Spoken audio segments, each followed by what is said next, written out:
Hey everybody, this is Dean and welcome to Photo Blue. Today I thought I'd show you how to use sky replacement in ON1. I'm going to go through the functionality and how to do it, but I'm also going to give you some tips and tricks about sky replacement.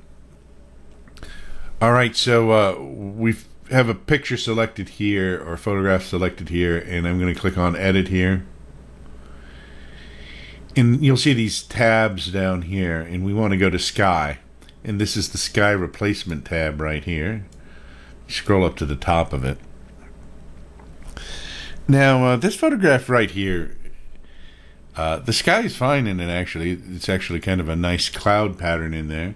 But I might want to change the cloud pattern for some reason. Some of the best candidates for sky replacement are where you have a clear, kind of clear day like this, but where it's totally clear, there are no clouds, and the sky is just blue.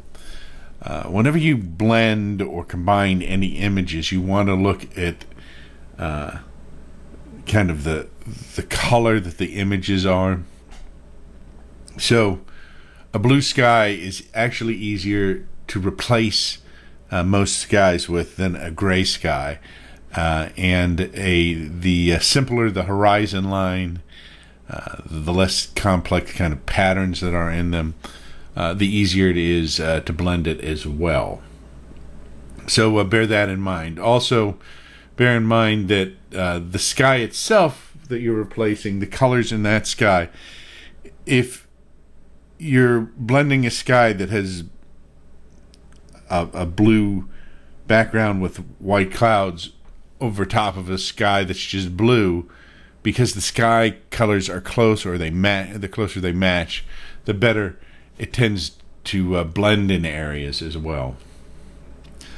So sometimes you can try different skies, sometimes radically different, and just see the way they look in the photograph to you, if you get any artifacts along the horizon. Also, if you're going to blow up the image really big, you're going to get more noticeable artifacts. So like if you're posting something to Instagram, you can get away with a lot more than if you were printing a 20 by 30 inch print for the wall, where you'd be able to see some of the artifacts that might show up along the edge of the horizon. So let's just take a real quick look here. Here are just some kind of default skies that we can just pop right in here to start with. So if we just change the clouds there, that looks pretty good. If we were to zoom in here, we might find along the horizon some areas where there's some artifacts, or it just doesn't look really good. But at this distance, it looks pretty good, or at this magnification. So we can change it more radically to a sunset, or to kind of a stormy day, or to a night, and it does a pretty good job on this particular image. So we have all these other functionalities we can do here to help blend it, because the other thing is, you want to look at the sky in the direction of the sun in the actual picture, and sometimes you can actually get a sky that doesn't really match the time of day, or it doesn't really match the shadowing. Now, there's some things that the sky swap can kind of do to help you adjust and make it blend a little better, but you've just got to kind of look at the image to see if the sky you're picking really goes with the image, or if it's an obvious replacement.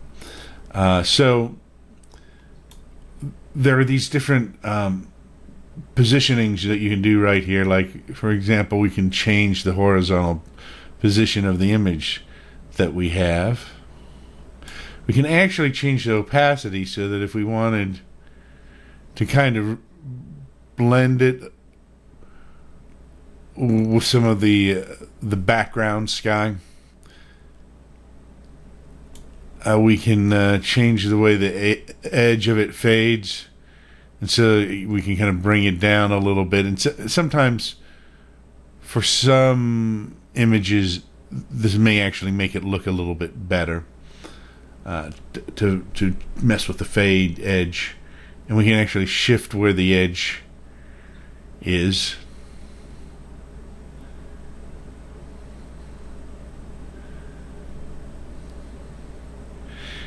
And all of these things alter the sky slightly. We can actually change the scale of the sky. And we need to take the opacity. We had the opacity there somewhat.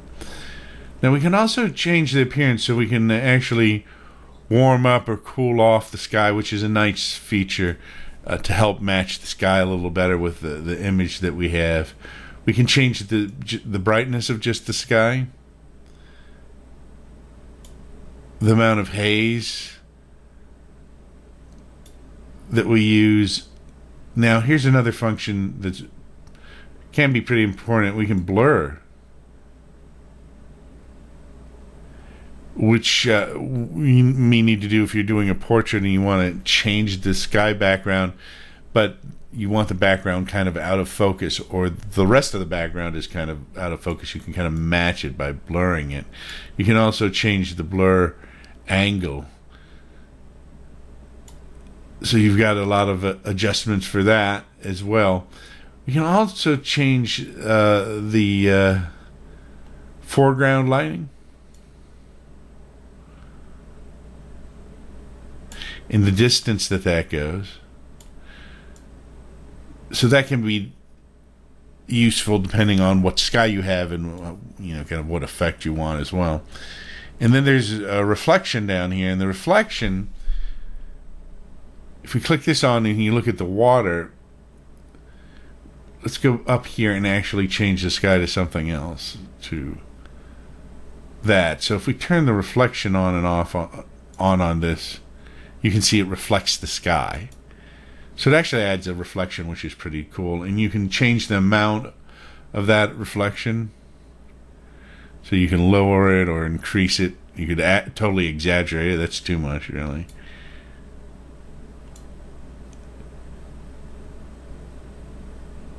And we can actually shift the vertical on it, too. So we can mess with any of those aspects. Right now, let me reset all back to our original photograph, because we've got way off there. All right, so those are some of the things you can do just to make adjustments to the overall photograph or to the sky. Very nice. But one thing that's actually probably the most important feature on this and any sky replacement is the ability to use your own skies, because generally you only have a limited number of skies in any editing program with sky replacement, and you can purchase additional skies. But if you're using purchased skies or skies that are kind of just default, those might actually serve your purpose, particularly if they're kind of a generic looking sky, but you don't want to have the same sky everybody else has. So one thing, if you want to use sky replacements particularly a lot, you may want to consider, when you're out photographing and there are nice clouds or a nice sky, photograph the sky itself and experiment with creating your own photographs for your own skies, so we can import our own skies. I already have a category over here called Skies DTM, so I can import to that. And let me so I have here where I took a picture of a rainbow. I can select the category I already created, or I can add a category. By default, when you first do this, there won't be any category, so you'll have to add a category. And I'm going to just use the category I have here. Click OK. And you see it added the extra sky, so I have 3 skies there, and I'm going to go close. And so now I can go here to where the categories are, and I can select my own category and use one of the skies that I have in there, and I can change the image. So I can change it to the one that I added with the rainbow in there. Once again, we'll just reset that. So that's back to the original. Now let's go back to browse here, because I want to show you a couple of other things real quick. So if we go to this catalog I have, here are some different images I had, because I wanted to show you quickly some images work better than others. Now, let's go to this. This is probably going to be one of the more difficult images, because you can see there's a lot of detail here. There are no leaves on the tree, so there are all these branches. And it has a gray sky. So a gray sky like this can be harder to blend depending on the scene, and with this very complex kind of horizon with all these tree branches, that makes it harder as well. So something like this may or may not turn out very well, and it also depends on what sky you're replacing what's here with. So if we go back to edit,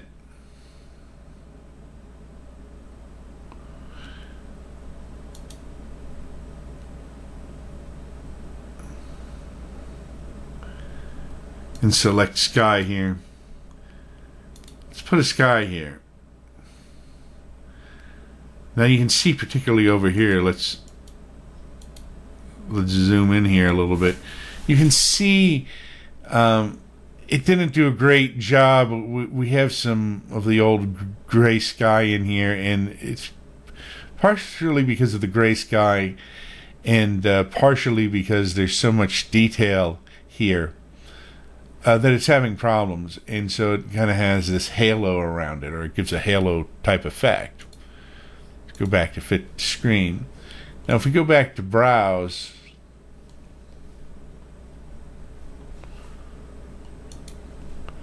and we look at this, this is also a very kind of complex picture right here, but it has a blue sky, and so that actually is to its advantage. So if we go to sky,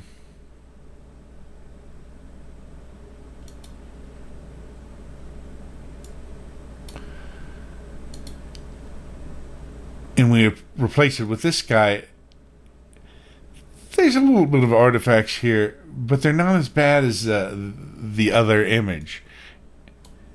And it actually does really well on this because of the blue sky, particularly in certain areas. It looks much better. And so if we fit that to screen, when we have it blown up, it looks more natural. It's not as obvious.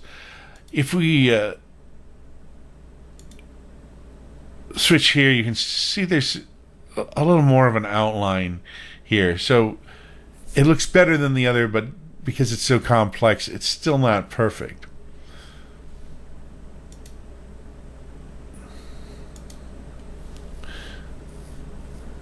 Once again, if you're using this and it's a much smaller photograph for like Instagram or something, it may be acceptable or might look okay.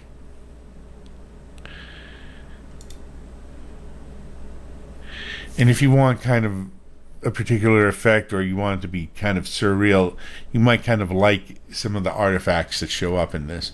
But this, once again, isn't the best candidate, but because it is blue sky, it's a little bit better, but you want to avoid a lot of complex detail like this when you're blending a sky, if you can. All right, let's look at two more really quick here. There is a little detail here and there on this along the horizon where there's some branches, but not a lot. So this is a little bit better of a candidate for replacement, although once again we have kind of a gray sky, which can make it a little more challenging. So let's just put the blue sky up there. This doesn't look bad. You can see along the edge of the roof, when you have something like this, it's a straight line. It's a lot easier to blend it in a case like that. There's one more that we'll take a real quick look at, and that would be this one. Again, this has a pretty gray sky. There is some blue in here. And so we're going to go back to edit, back to sky, and you can see if we can pick the default clouds. That doesn't look too bad. If you zoom in right here, there's a little bit of artifacts here, But if you didn't have this blown up really, really huge, yeah, it looks pretty good at normal there. This would be pretty acceptable on Instagram. So this one actually turns out pretty good. Plus you have kind of this structure here where there's not a lot of detail sticking out like some of these branches and stuff. So it comes out really good right there. So this one actually comes out looking relatively well. And the lining in it as well, it looks okay. So those are some of the things you want to watch out for when you do sky replacement. You want to try to use your own sky whenever possible, so you don't have the same sky that everyone has, and you don't end up with the same sky in every photograph. That's another thing you have to be careful of. You also want to look at for the way the horizon is. If there's too much detail in it, it might not blend very well. And the color of the sky that you have in your picture that you want to blend, if the color of the sky is similar or closer to the color of the sky that you're swapping for, the blend is probably going to be much better. I'm Dean, and this has been Photo Blue, and I'll see you next time. Don't forget to subscribe, share, and like.